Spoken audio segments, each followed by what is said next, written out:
जय शिवराय सर्व मित्रांना.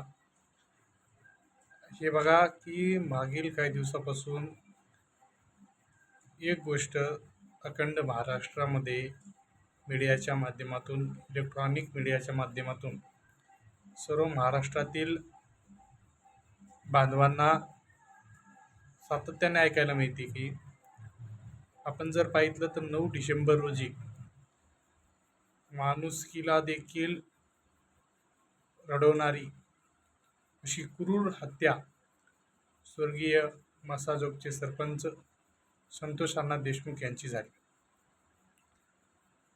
त्यांची हत्या 9 डिसेंबर रोजी झाली. ज्या क्रूरपणे त्यांची हत्या केली त्या सर्वांचा पर्दाफाश पोलिसांना, जी यंत्रणा पोलीस यंत्रणा होती केज तालुक्यामधील किंवा बीड जिल्ह्यामधील, ही इकली गेली होती काय, असं सर्वसामान्य माणसाला प्रश्न पडला. कारण आरोपी हे मोकाट फिरत होते. तब्बल 1 महिना ते 1.5 महिना आरोपी हे मोकाट फिरत होते. आणि ज्या महाराष्ट्र पोलिसांचा आपल्याला आदर सन्मान वाटतो, त्याच महाराष्ट्र पोलिसामधले काही पोलीस, बीड जिल्ह्यामधले काही पोलीस अशा पद्धतीने जर तपास यंत्रणेवरती दबाव आणून ते जर अशा पद्धतीने वागत असतील, निश्चितच सामान्य माणसाला हा न्याय किंवा भारतामध्ये डेमोक्रेसी आहे की नाही, it is a not democracy, ही काही लोकशाही आहे का नाही, असा प्रश्न आम्हाला पडतो. मग आपण जर बघितलं तर ही हत्या ज्या पद्धतीने केली आहे खंडणीच्या पद्धतीमध्ये, आणि ही जे गुंड लोक आहेत, एकीकडे यूथला किंवा तरुणांना आपल्या भारत देशाचे PM असतील हे म्हणतात की तुम्ही पॉलिटिक्समध्ये या आणि राजकारणामध्ये येऊन तरुणांनी राजकारणामध्ये आलं पाहिजे आणि भारताची नवी दिशा घडवली पाहिजे, असं वारंवार PM त्यांच्या स्पीचमधून म्हणत असतात. तरुणांना मोटिवेट करतात, इन्स्पायरेशन करत असतात. मग माझ्यासारख्या तरुणांना प्रश्न पडतो की बाबा, पॉलिटिक्समध्ये येत असताना गाव खेड्यातले लोक असं म्हणतात की राजकारण म्हणजे पॉलिटिक्स, राजकारणामध्ये जाणं म्हणजेच स्वतःचा गळा स्वतःच दाबून घेणं असं आहे, असं गावाकडचे लोक म्हणतायत. कारण का तर ही जी राजकीय लोकांनी जी ही काही परिस्थिती करून ठेवली आहे ना, सर्वसामान्य माणसाला इथं कुठल्याही पद्धतीने वागण्याचा आणि राजकारणामध्ये जाण्याचा जो काही मार्ग त्यांनी बंद केला आहे ना, घराणेशाहीचा जो मार्ग त्यांनी चालू केला आहे. मी आता थोडंसं राजकारणाकडे ह्यासाठी वळलो की राजकीय दोषातूनच ही हत्या घडून आली, म्हणून मी राजकारणाकडे वळालो. आणि तुम्ही जर म्हणत असाल की सुसज्ज महाराष्ट्र आहे, हा छत्रपती शिवरायांचा महाराष्ट्र आहे, माझ्या मागं तुम्हाला अखंड हिंदुस्थानाचे आराध्य दैवत छत्रपती शिवाजी महाराज दिसत आहेत. कारण छत्रपती शिवाजी महाराजांच्या विचारांनी चालणारा हा महाराष्ट्र आहे. आणि त्या महाराष्ट्रामध्ये गुंडागिरीवाणी जर हत्या करीत असतील आणि राजकीय लोक त्यांना जर पाठीशी घालत असतील, ही हत्या कुठल्या एक विशिष्ट समाजाच्या बांधवाची झाली नाही मित्रांनो. ही हत्या झाली आहे माणुसकीला काळिमा फासणारी एका माणसाची हत्या झाली आहे. कुठल्याही समाजातल्या माणसाची हत्या धरू नका तुम्ही ह्या गोष्टीला. एका माणुसकीला लाजवेल अशी हत्या त्या लोकांनी केली आहे. आज जर डोळ्यामधून अश्रू येत आहेत, काल इलेक्ट्रॉनिक मीडियाच्या माध्यमातून तब्बल 80 ते 85 दिवसाच्या नंतर मीडियामध्ये फोटो टाकले जात आहेत. त्यांचं जे 80 ते 85 ज्या दिवशी हत्या झाली त्याच्या 2-4 दिवसानंतर जे PM पोस्टमॉर्टम झालं त्यांच्यावर, त्याच्यानंतरच गृहमंत्री असतील किंवा महाराष्ट्र शासन असेल किंवा प्रशासन असेल, त्यांच्याकडे हा पुरावा गेला होता, ही फोटोज गेले होते.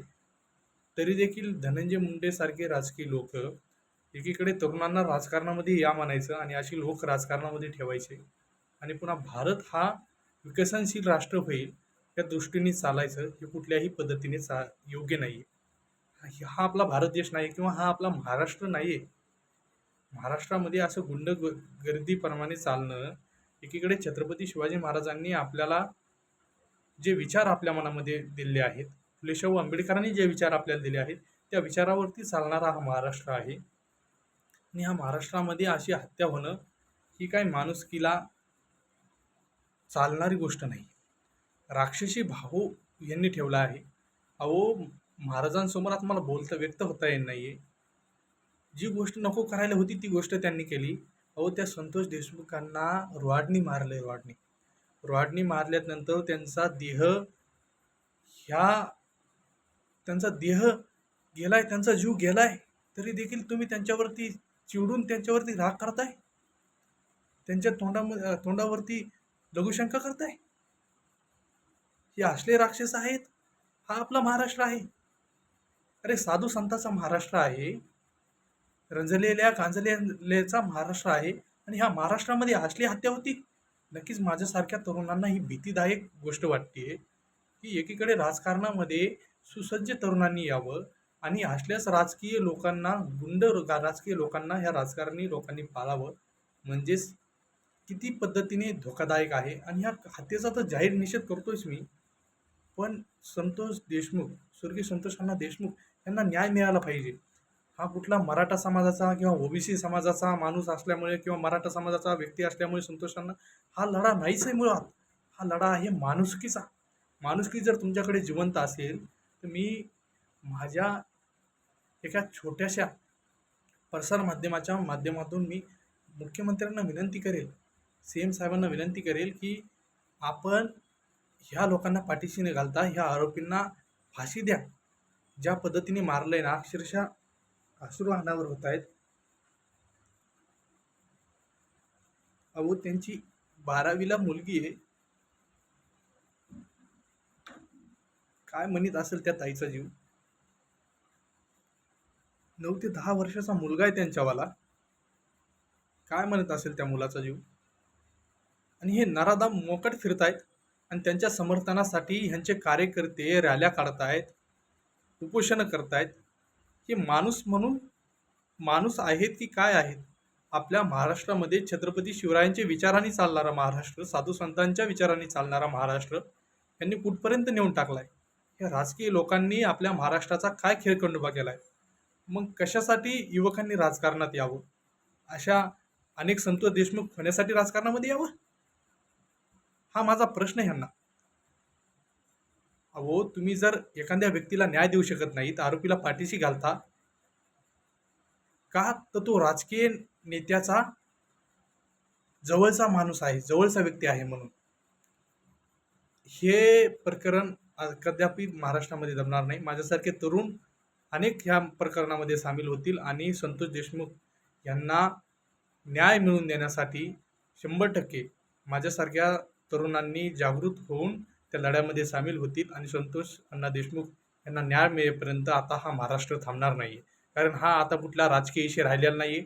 यामध्ये सामाजिक, राजकीय, सर्वसामान्य, गोरगरीब, शेतकरी, कष्टकरी, व्यापारी सगळे एक होऊन संतोष अण्णा देशमुख यांना न्याय देतील. एवढ्या क्रूरपणे ह्या लोकांनी त्यांची हत्या केली आहे आणि त्यांना 100% न्याय देतील. आणि सीएम देवेंद्र फडणवीस साहेब देखील त्यांना न्याय देण्यासाठी कटिबद्ध पूर्ण प्रयत्न करतील. एवढीच मला माझ्या छोट्याशा रील्समधून त्यांना विनंती आहे.